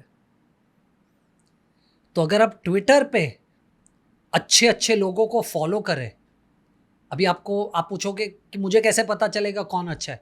आप मेरे प्रोफाइल पे चले जाइए, मैं कुछ 100 लोगों को फॉलो करता हूँ, उन 100 लोगों को फॉलो कर लीजिए, वो अच्छे हैं। जिस लेवल का डेटा, जिस लेवल का रिसर्च, जिस लेवल की डेप्थ ट्विटर पे लोग डिस्कस करते हैं ना, वो किसी प्लेटफॉर्म पे नहीं है। तो अगर आपको कैपिटल मार्केट्स में इंटरेस्ट है और आपको सीखना है, जानना है, समझना है, तो आपको ट्विटर पे होना ज़रूरी है। ग्रेट। तो ये बहुत इंपॉर्टेंट आपने इंसाइट दे दी कि ट्विटर पे जाओ, ट्विटर पे लोगों को फॉलो करो, क्योंकि वहाँ से आपको रिसर्च बहुत अच्छा मिल जाता है, जेन्युइन ऑथेंटिक न्यूज़ मिलती है। ग्रेट सर, अभी हम बढ़ते हैं कि लेट्स से फॉर एग्जांपल हमारे व्यूअर में से कोई भी ऐसा है जो सोच रहा है कि चलो मुझे अभी फाइनेंशियल प्लानिंग करना है और आप से सीखना है सारी चीज़ें। तो मुझे जस्ट बताइए कि आपके पास अगर कोई पर्सन आता है कि चलो मुझे अपना फाइनेंशियल प्लानिंग करना है या वेल्थ मैनेजमेंट करना है या व्हाटएवर, तो आप उनको कैसे गाइड करते हो? मतलब क्या कोई आपके फ्रेमवर्क है, क्या कोई स्टेप्स है, कोई स्ट्रेटजीज है, कैसे आप उनको गाइड करते हो? तो सबसे पहले तो हम उन्हें एक डेटा शीट फिल कराते हैं जिसको रिस्क प्रोफाइलर कहते हैं।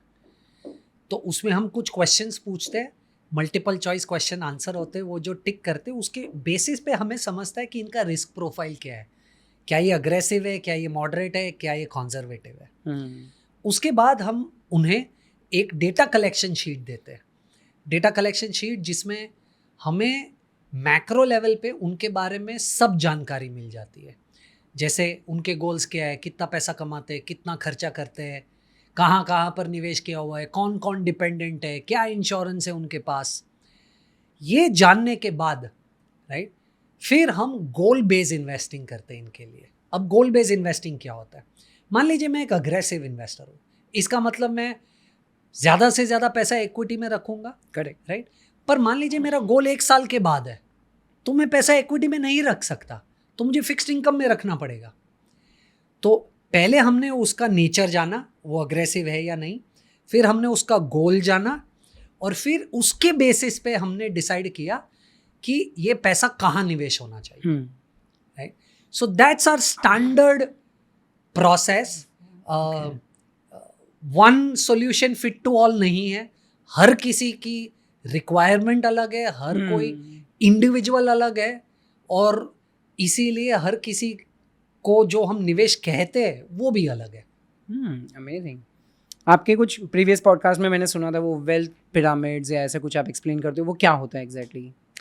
देखिए, मुझे ऐसा लग रहा है कि ये कहूँ उसके पहले डिस्क्लेमर, मैं ये स्ट्रैटेजी फॉलो करता हूँ, ठीक है? इसका मतलब ज़रूरी नहीं है कि आप भी ये स्ट्रैटेजी फॉलो कर पाए, क्योंकि आपके खुद के कुछ और चैलेंजेस होंगे। जैसे मैं बहुत स्ट्रांगली बिलीव करता हूँ कि अगर आपको सबसे पहले तो कुछ फ्रेमवर्क्स और रूल्स बनाने पड़ेंगे, वरना आप इन्वेस्टमेंट्स में कंसिस्टेंसी नहीं ला पाएंगे। तो मैं एक रूल फॉलो करता हूँ जिसे मैं 30-30-40 रूल कहता हूँ। उसका मतलब ये है कि मेरी अगर लाख रुपए की इनकम है तो मैक्सिमम 30,000 से ज़्यादा खर्चा नहीं करूँगा। ओके, लाख रुपए की इनकम है तो मैं मैक्सिमम 30,000 से ज़्यादा की EMI नहीं रखूँगा, और बचा हुआ 40,000 मैं इन्वेस्ट करूँगा।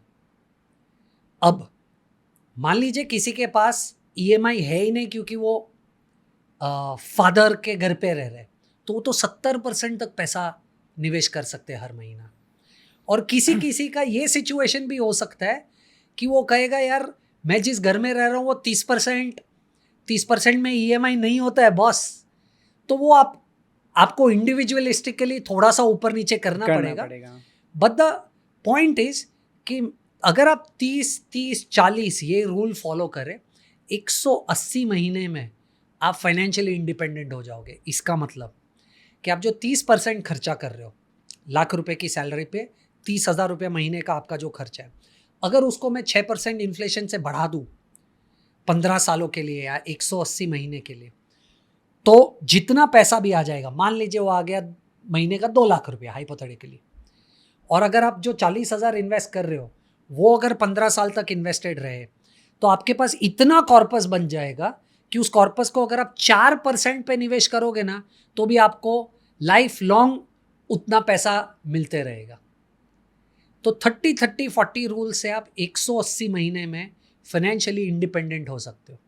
अब जैसे मैंने कहा, थोड़ा सा ऊपर नीचे पर्सनल लेवल पे आपको करना पड़ेगा। अगर आप ये भी कह सकते हो कि मेरे 2 बच्चे यार स्कूल फीस में ये 30% का खर्चा नहीं होता है, तो शायद आपके लिए वो ज़्यादा होगा, किसी के लिए कम होगा, तो आपको अपने हिसाब से एडजस्ट करना पड़ेगा। पर माई गोल्डन रूल इज 30-30-40। ग्रेट, क्योंकि इसमें 15 साल मतलब 180 महीना मतलब 15 साल हो गए, तो 15 साल में तो बहुत कुछ चेंज हो जाएगा। मतलब लेट्स से फॉर एग्जांपल आज अगर 30% में सिर्फ मेरे खर्चे हैं, तो 15 साल के बाद शायद हो सकता है शादी हो जाए, बच्चे आ जाए, बहुत सारी चीज़ें आ पर जाएगी, आपकी सैलरी भी बढ़ेगी, तो प्रोपोर्शनेटली ऊपर जा रहा है। आपको थोड़ा सा कंट्रोल करना पड़ेगा कि मैं कितना खर्चा कर रहा हूँ, क्योंकि अगर आप रूल नहीं बनाओगे ना विरल, तो आप खर्चा ज़्यादा कर दोगे। हाँ, बजटिंग नहीं है तो रूल होना इसलिए ज़रूरी है कि आपको एटलीस्ट ये पता हो कि ये मेरी बाउंड्री है, इससे बाहर नहीं जाना है। फिर वो रूल कुछ भी हो, आप ये कह सकते हो कि मैं शायद 40-40-20 बनाऊंगा कि 40% खर्चा करूंगा, 40% EMI और 20% सेव करूंगा, कोई प्रॉब्लम नहीं है, पर फिर आप स्टिक कीजिए उससे। करेक्ट। ये बहुत ज़्यादा इंपॉर्टेंट है, क्योंकि लोगों के लिए सबसे ज़्यादा इंपॉर्टेंट क्या होता है? सैलरी आता है। मतलब ज़्यादातर जो लोग जो मिस्टेक करते हैं, सैलरी आता है, पहले वो लोग खर्चे निकालते हैं, बाद में देखते हैं कि चलो बच गया, तो क्या करते हैं? इन्वेस्ट करते हैं। ग्रेट, ये आपने बहुत इंपॉर्टेंट बता दिया कि पहले आप इन्वेस्टमेंट के लिए कुछ एक बाउंड्री कर दो, एक्सपेंसेस के लिए बाउंड्रीज कर दो, और उसी के आसपास खेलो। थोड़ा बहुत ऊपर नीचे इज फाइन, इज ओके। या ग्रेट। बहुत इंपॉर्टेंट रूल है ये पिरामिड वेल्थ का। और ऐसे क्या क्या फ्रेमवर्क है जो शायद मुझे हो सकता है कि कुछ और सीखने मिले? बहुत सारे, जैसे से फॉर एग्जांपल मुझे ऐसा लग रहा है कि सबसे ज़्यादा लोग, जैसे मैंने एम्फसाइज किया कि इंश्योरेंस में बहुत गलतियां कर जाते हैं, तो मैं आपको एक मेडिकल इंश्योरेंस का फ्रेमवर्क समझाता हूँ। आज मान लीजिए आप मेट्रो में है, मेट्रो सिटी में, और आपके फैमिली में से किसी को कुछ एक बीमारी हो जाती है और 15-20 दिन हॉस्पिटल में रहना पड़ता है। क्या लगता है आपको कितना खर्चा आएगा? एक रैंडम नंबर, राइट? 10, 12, 15, 20 आराम लाख से, रुपया कहाँ आराम चला से। जाएगा आपको समझेगा नहीं, depending on off course which बहुत सारे परम्यूटेशंस एंड कॉम्बिनेशंस। अब आपको पता है 30 साल का इंडिविजुअल अगर 10 लाख रुपए का मेडिकल इंश्योरेंस ले रहा है तो 10,000 साल का प्रीमियम है पर। करेक्ट। उसके ऊपर अगर आप सुपर टॉप अप करें तो दूसरे 8-9 हजार रुपए में आपको 90 लाख रुपया मिलेगा। इसका मतलब 10,000 रुपए का प्रीमियम और 10 लाख का कवर, 18-19 हजार का प्रीमियम, 1 करोड़ का कवर। ये क्यों जरूरी है? क्योंकि लोग, मुझे ऐसा लग रहा है, इंडिया में अंडर इंश्योर्ड है। उनको ऐसा लगता है कि मेरे पास पैसा नहीं है तो मैं ज्यादा इंश्योरेंस नहीं ले सकता। Super top up is a great hack, use कीजिए, right? Third, same life insurance में। लाइफ इंश्योरेंस में मुझे ऐसा वापस लगता है कि लोग अंडर इंश्योर्ड है। मैं ऐसे ऐसे लोगों को जानता हूं जिनके पास, जिनकी सैलरी मान लीजिए साल की 1 करोड़ रुपया है पर उनका टर्म इंश्योरेंस 2 करोड़ का है। तो अगर उनको कुछ हो गया तो उनकी फैमिली को तो 2 साल का पैसा मिलेगा सिर्फ, right? Under insurance is a big problem in India. तो इसके लिए रूल क्या है? रूल बड़ा सिंपल है, राइट? 20 गुना, 10 से 20 गुना, हाइपोथेटिकली 10 से 20 गुना, 15, अब मान के चलिए 15 एवरेज। आपकी जितनी भी सैलरी है ना, उतना उससे 15 गुना ज्यादा इंश्योरेंस होना चाहिए आपके पास। तो आपकी अगर साल की 10 लाख रुपया सैलरी, तो आपके पास 1.5 करोड़ का इंश्योरेंस होना चाहिए। क्यों? क्योंकि जब आप इस 1.5 करोड़ को एफडी में डालोगे तब जाकर आपकी फैमिली को 10 लाख रुपया इनकम मिलेगा और वो 1.5 करोड़ भी यूज नहीं होगा। करेक्ट। फोर्थ, बहुत सारे लोगों को ये नहीं समझता कि रिटायरमेंट के लिए मुझे कितना पैसा चाहिए। अभी इसका थंब रूल है। अभी ये डिपेंड करेगा आप कितना लाइफस्टाइल में खर्चा करते हो वगैरह वगैरह, पर रिटायरमेंट पे आपके पास आपकी महीने की जो भी एक्सपेंस है ना, उसका 40 टाइम्स पैसा आपके पास होना चाहिए तो आप रिटायर कर सकते हो, क्योंकि वो पैसा लाइफ लॉन्ग चलेगा। अज्यूम अगर मैं करूं कि उस पैसे पे 4% रिटर्न निकलेगा तो। करेक्ट। तो ये कुछ थंब रूल्स है जो प्रॉबली आई एम होपिंग के लोगों को नहीं, 100% ये बहुत इंपॉर्टेंट चीज़ आपने बता दी, इंश्योरेंस के लिए भी, मेडिकल के लिए भी। हाँ। और ये बात सच है कि बहुत सारे लोग अंडर इंश्योर्ड है। लोग सोचते ही नहीं है, एक बार इंश्योरेंस निकाल लिया और बाद में सैलरी बढ़ रही है लेकिन वो इंश्योर्ड वैल्यू कभी बढ़ता ही नहीं है। कभी नहीं बढ़ता है। 100%। और ये सुपर टॉपअप के बारे में तो मुझे भी नहीं पता था। ये तो हाँ। मैं भी पर्सनल लेवल पे चेक करूंगा ये क्या है। सो ग्रेट सर, बहुत सारी चीज़ें इसमें सीखने मिल रही हैं and I am very sure कि आप लोगों को भी बहुत सारी चीज़ें इसमें से सीखने मिलती होगी। अगर आपको सच में कुछ सीखने मिल रहा है तो मेरे भाई कमेंट में जरा आपके पॉइंट्स लिख दो कि कौन सी चीज़ ऐसी थी, कौन सा मोमेंट ऐसा था जो एकदम वो वाव मोमेंट था कि यार ये चीज़ मुझे पहली बार कुछ पता चली है। सो मेरे लिए तो पर्सनल लेवल पे बहुत सारी चीज़ें इसमें सीखने मिली थी। अगर आपको भी ऐसा लग रहा है कि हाँ सच में कुछ सीखने मिल रहा है, वैल्यू एडिशन मिल रहा है, तो भाई एक काम कर लो, तो कमेंट में मुझे बताओ कि कौन सी ऐसी मोमेंट थी जो सबसे आपके हार्ट को या आपके माइंड को टच कर गई कि हाँ यार ये सीखने मिला। और अगर आप चाहते हो कि सर को मैं वापस से बुलाऊं और वापस से कुछ नए टॉपिक के ऊपर बात करूं, तो कमेंट में मुझे पार्ट 2 लिख कर दे दीजिए और बताइए कि क्या टॉपिक पे सबसे ज़्यादा बात करनी चाहिए। सर हम एक टारगेट रखते हैं कि अगर लेट्स से फॉर एग्जाम्पल 1000 से ज़्यादा कमेंट्स आ जाती है तो हम फिर से ये पॉडकास्ट फिर से सर को वापस से इन्वाइट करेंगे और वापस एक नए टॉपिक पे डिस्कशन करेंगे। Thank you so much sir, this was really valuable learning. आज मैं तो डिस्कशन बहुत ज़्यादा करना चाहता हूँ लेकिन टाइम लिमिट आपके पास भी थोड़ा शॉर्ट है, इसके लिए आज के पॉडकास्ट को मुझे लग रहा है कि यहाँ पर ही एंड करना पड़ेगा। Thank you so much. Thank you so much for having me. Great.